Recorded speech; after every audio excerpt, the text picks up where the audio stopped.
หนึ่งเช่นเคยนะทุกคนเนาะมื้อนี้หลังจาก EP ที่แล้วเราว่าเรื่อง Barrier Option ไปเนาะการเทรด Barrier Option เนาะอ่ะทีนี้เรามาเบิ่งในแง่มุมของการเทรดสปอร์ตเนาะสปอร์ตเทรดดิ้งเนาะอ่ะคลิปนี้เนาะบ่ได้แนะนำหรือว่าชักชวนไผมาลงทุนแต่อย่างใดเนาะการเทรดก็คือการลงทุนนั่นเองครับทุกคนเนาะเทรดสปอร์ตเนาะกสปอร์ตถามว่าเทรดได้อยู่ไสแน่เนาะก็คือปัจจุบันก็จะมีBinance เนาะ OKX Bitcup เนาะอ่า Bybit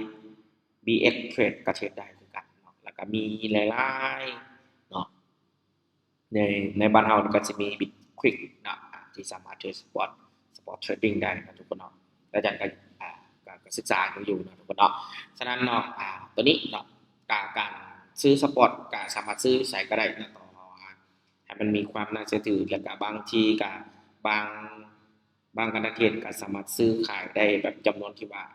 ว่าขั้นสูงเนาะขั้นต่ำนี่ยังสูงแบบนี้เป็นต้นเนาะเขาก็สอบหาเนาะเนาะฉะนั้นนำสิมายกตัวอย่างให้เบิ่งว่าการเทรดสปอร์ตมันต่างจากเทรด value option กับฟิวเจอร์จังไดเนาะการเทรดสปอร์ตก็คือทุกคนเห็นนั่นแหละเนาะว่าหนึ่งเนาะเราจะเป็นการซื้อ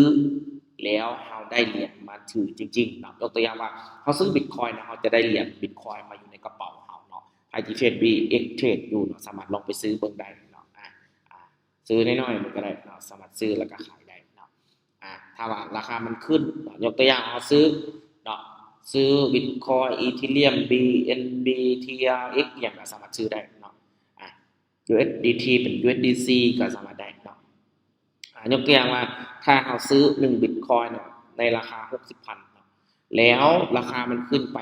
65,000เราจะได้กำไรเป็น 5,000 เหรียญต่อ1บิตคอยน์นั่นเองเนาะอันนี้คือการซื้อสปอตเนาะโดยที่บ่กำหนดระยะเวลาว่าเขาจะขายไปได้ขึ้นกับความพอใจของเราเนาะถือไป10ปี20ปีบ่อีหยังแบบนี้ก็ได้เนาะถ้าสมมุติว่าทุกคนซื้อราคาบิตคอยน์นึง 60,000 เนาะเดี๋ยวนี้บิตคอยน์ขึ้นแสนกว่าทุกคนก็กำไร50เนาะ40ปลายพันอย่างแบบนี้เป็นต้นเนาะตอนนึงบิตคอยน์ต่างๆเนาะแต่ว่าถ้าเป็นฟิวเจอร์กัมมารีจะเป็นการเทรดสื่อสัญญาเนาะสัญญาการเทรดซื่อๆเนาะแบบนี้จะมีระยะเวลากำหนดเนาะหรือว่าจะใช้พอร์ตเอาเป็นระยะเวลาในการเทรดกันเองเนาะซึ่งว่าอันนี้จะเห็นจะความแตกต่างระหว่างสปอร์ตกับสปอร์ตเทรดดิ้งกับฟิวเจอร์หรือบันทึกออปชั่นเทรดดิ้งเนาะประมาณนี้นะทุกคนเนาะฉะนั้นเนาะตัวนี้จะเป็นในส่วนของขั้นตอนเนาะสำหรับในส่วนของมือใหม่เกี่ยวกับในส่วนของอยากจะศึกษาเนาะหรือว่าอยากจะเทรดเองต่างๆอันเนาะอยากจะแบบอยากจะเทรดสปอร์ตให้จังแน่ๆเนาะหนึ่งแล้วตัวอย่างว่าสมัครบัญชีก่อนลงทะเบียนบัญชีก่อนแล้วก็ในแพลตฟอร์มเช่นว่า Binance OKX Bybit BX Trade เองต่างๆเนาะอันนี้ก็ว่าไปเนาะมีหลักการเทรดอยู่เนาะแล้วก็ทำการ KYC ยืนยันตัวตนเนาะจึงสามารถโอนเงินเข้าแล้วก็โอนเงินออกได้นะทุกคนเนาะแบบนี้เนาะแล้วก็3ก็จะเป็นในส่วนของตัวนี้การฝากเงินคือนำบอกมันจะพาผ่านคริปโตหรือ P2P อ่าเพื่อได้ครับเพื่อได้ USDT เนาะอันนี้ก็หลายคนน่าจะรู้ได้แหละเนาะคนที่เคยเทรด Binary Option หรือเทรดฟิวเจอร์ก็น่าจะเข้าใจบ้างแหละทุกคนเนาะตัวนี้ก็คือจะเลือกเนาะว่าเราจะซื้ออีหยังเนาะตัวอย่างว่าเรามี USDT เราจะซื้อ Bitcoin ก็ซื้อเนาะมีอยากซื้อ Ethereum ก็ซื้อเนาะเราซื้อแล้วมีกำไรก็อยากขายก็ขายกำไรเหรียญมันจะเพิ่มขึ้นใน wallet ทันเลยนะทุกคนเนาะก็สิประมาณนี้เนาะอันนี้คือการแนะนำคร่าวๆเนาะสำหรับ